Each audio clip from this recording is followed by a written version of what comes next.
तो दोस्तों आज की कहानी राष्ट्रीय राजधानी दिल्ली की है और ये कहानी साल 2017 की है। दोस्तों राष्ट्रीय राजधानी पूर्वी दिल्ली में एक थाना लगता है सीमापुरी। सीमापुरी थाने में एएसआई हीरा लाल 21 जून को नाइट ड्यूटी पर तैनात थे।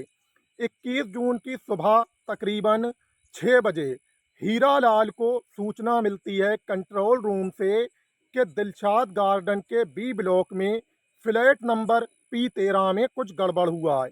जिसके बाद एएसआई हीरा लाल सूचना को दर्ज करते हैं और तुरंत ही हेड कांस्टेबल करमवीर के साथ निकल पड़ते हैं घटनास्थल की तरफ। घटनास्थल सीमापुरी थाने से महज 1 किलोमीटर की दूरी पे था, इसीलिए एएसआई हीरालाल और हेड कांस्टेबल करमवीर महज 10 मिनट में घटनास्थल पर पहुंच जाते हैं, जहां वह देखते हैं कि P13 फ्लैट पर जहां विनोद विश रहते हैं वहीं कुछ लोग खड़े हुए हैं और पड़ोसी आपस में कानाफूसी कर रहे हैं। फिलहाल एएसआई हीरालाल और हेड कांस्टेबल करमवीर जब उन लोगों से पूछताछ करते हैं तो वो लोग बताते हैं कि दरअसल विनोद विश ने अपनी पत्नी रेखा पर जानलेवा हमला किया है और जनाब उसका बेटा जब बचाने आया अपनी मां को बीच में तो चापड़ से हमला विनोद विश ने अपने बेटे नवीन विश पर भी किया है, जिससे कि दोनों ही घायल मां बेटे को पीवीआर वेन से जीटीबी हॉस्पिटल भेजा गया है। सूचना पाते ही तुरंत ही एएसआई हीरालाल और हेड कांस्टेबल करमवीर पहुंच जाते हैं रेखा के कमरे तक, जहां कमरे में खून बिखरा पड़ा हुआ था। लिहाजा अब तुरंत ही एएसआई हीरालाल घटनास्थल का मुआयना करने के लिए हेड कांस्टेबल करमवीर को वहीं छोड़ देते हैं और खुद रवाना हो जाते हैं जीटीबी हॉस्पिटल के लिए। वहां जब पहुंचते हैं एएसआई हीरालाल तो उन्हें पता लगता है जीटीबी हॉस्पिटल में कि रेखा ने तो रास्ते में ही दम तोड़ दी थी और उसकी मौत हो चुकी है। फिलहाल जो बेटा है नवीन, उसकी हथेली कट गई थी चापड़ के हमले से और उसका ट्रीटमेंट चल रहा था। तुरंत ही बेटे नवीन के पास जाते हैं एएसआई हीरालाल और उसके बयान लेते हैं। तो बेटा बताता है कि पिता उसकी मां रेखा को मार रहे थे, वह बचाने के लिए सामने आया तो जालिम पिता विनोद विश ने बेटे नवीन पे भी हमला कर दिया, जिससे कि उसकी हथेली कट गई।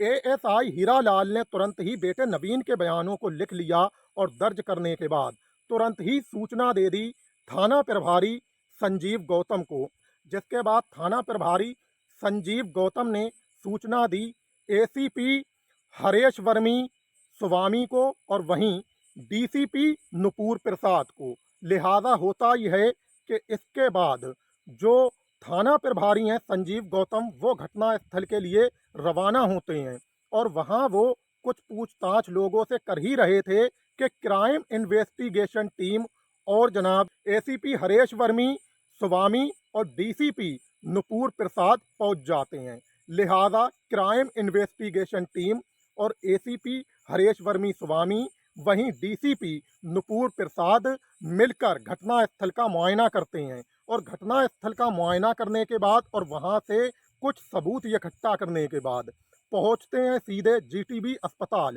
जहां जीटीबी अस्पताल में वो बयान लेते हैं विनोद विश के बेटे नवीन विश के। लिहाजा बयानों से और सबूतों से ये साफ हो जाता है कि घटना को अंजाम घर के मुखिया विनोद विश ने ही दिया है।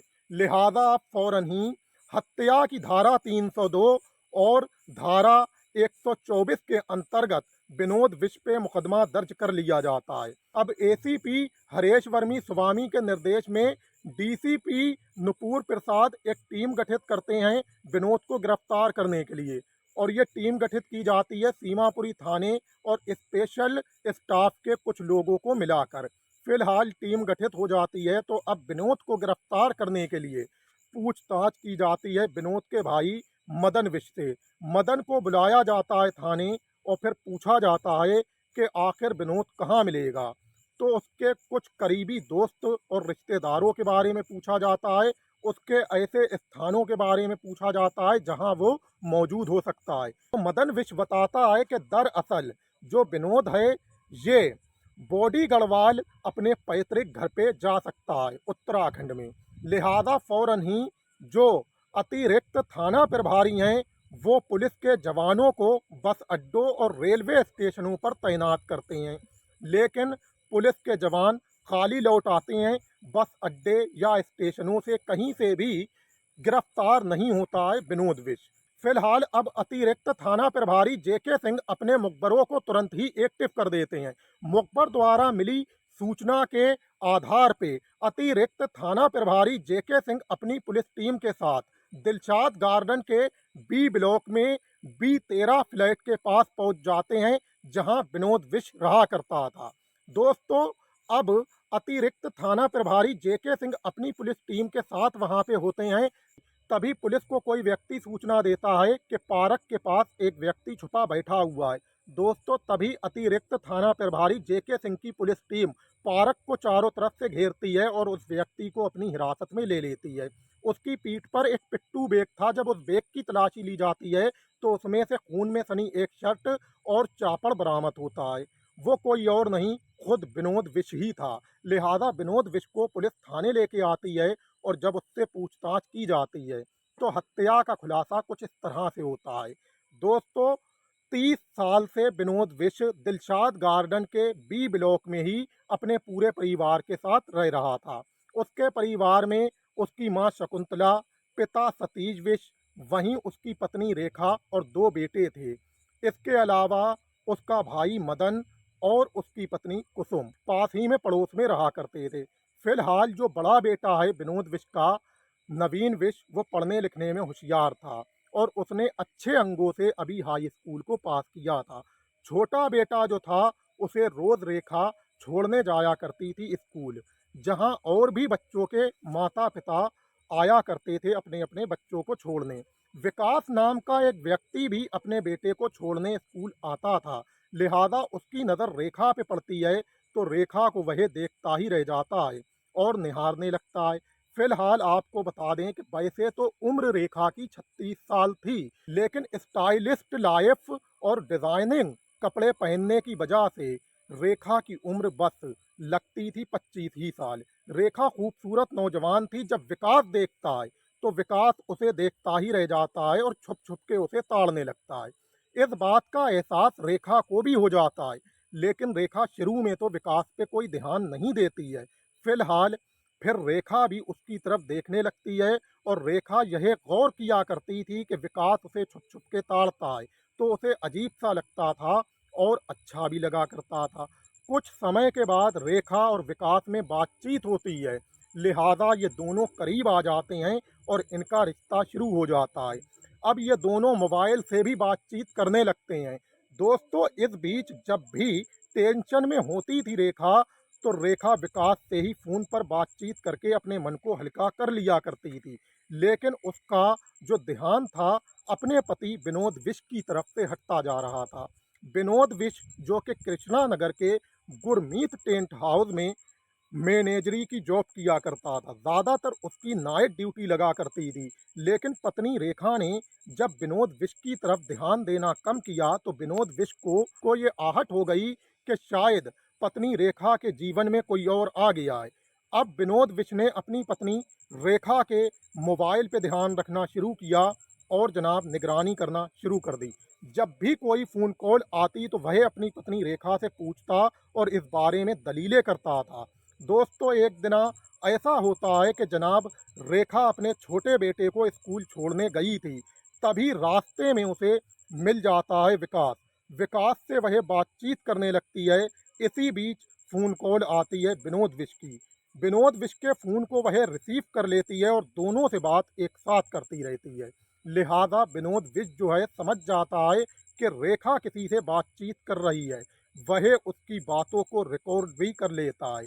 रिकॉर्ड करने के बाद जब पत्नी रेखा घर पे आती है तो वह अपने बेटे को दूसरे कमरे में भेज देता है और पत्नी रेखा को पूरी रिकॉर्डिंग सुनवाता है।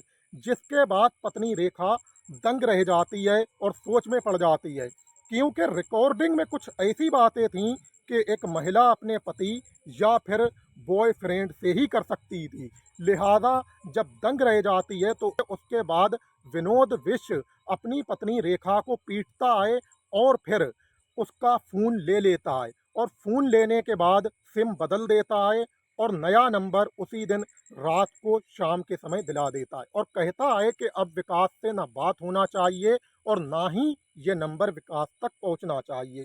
फिलहाल कुछ समय तक तो रेखा विकास से बात नहीं करती है, लेकिन उसे फिर विकास की यादें बेचैन करने लगती हैं, जिसके बाद वो ये नया नंबर भी विकास तक पहुंचा देती है।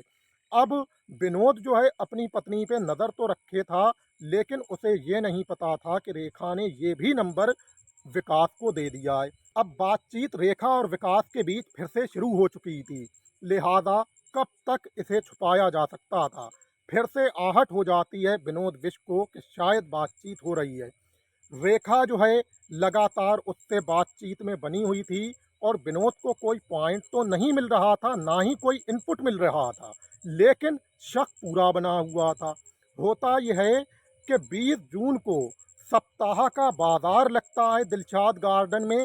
जिस सप्ताह के बाजार में रेखा जाती है तो वहाँ उसे विकास मिल जाता है और रेखा विकास ये दोनों ही बातें करने लगते हैं। उसके बाद पहुंच जाता है विनोद और विनोद अपनी आंखों से विकास से बातचीत करते रेखा को देख लेता है। वो गुस्से को पी लेता है और चुपचाप वहां से घर लौट आता है। पीछे से रेखा जब घर पे आती है तो वो कहता है कि अगर तुम्हें अपने प्रेमी विकास के साथ रहना है तो तुम यहाँ से चली जाओ, मैं अब तुम्हें नहीं रोकूंगा, लेकिन अगर यहाँ रहना है तो सही से रहो। तभी गुस्से में रेखा अपने पति विनोद विश्व से कहती है कि वह विकास से बात करना बंद नहीं करेगी, ना ही घर को छोड़ेगी।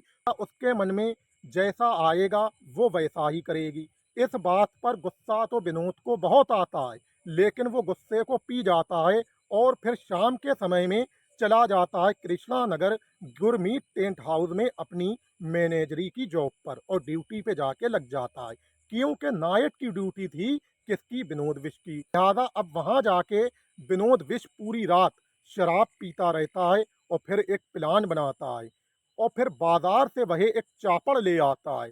होता यह है कि उसे बैग में रख लेता है और फिर घर आ जाता है। वह अगले दिन खुद ही अपने बेटे को छोड़ने जाता है स्कूल और रेखा को नहीं जाने देता है। वहीं से विनोद जो है अपने बेटे को छोड़ आता है साले के घर पर, क्योंकि उनका साला भी पास ही में पड़ोस में रहा करता था।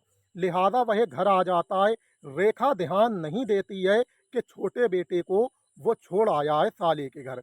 अब शाम होती है तो रेखा और विनोद के बीच में झगड़ा होता है और झगड़ा धीरे धीरे बढ़ जाता है। होता यह है कि विनोद ने प्लान के मुताबिक पहले ही अपने बेटे नवीन को दूसरे कमरे में भेज दिया था और अपने भाई मदन के कमरे में बाहर से कुंजी लगा दी थी। लड़ाई के दरमियान चापड़ निकाल लेता है विनोद विश्व और अपनी पत्नी रेखा पे हमला कर देता है। रेखा भी समझ जाती है चापड़ देख के कि हालात गंभीर हैं, वह भागने की कोशिश करती है, लेकिन बहुत ही चौकन्ना था विनोद विश्व भी। उसने पूरे प्लान के मुताबिक घेर लिया था रेखा को और सर पे चापड़ से वार कर दिया। लिहाजा होता यह है कि रेखा गिर जाती है और बचाने जब उसका बेटा नवीन आता है बीच में, तो पिता विनोद जो हैं अपने बेटे नवीन पे भी हमला कर देते हैं चापड़ से, जिससे कि उसकी हथेली कट जाती है और फिर भागता है बाहर नवीन विश्व और अपने चाचा मदन का दरवाज़ा जो बाहर से बंद था वो खोल देता है और चीखते हुए चाचा मदन विश्व से हेल्प मांगता है। रेखा की चीखों की आवाज़ों से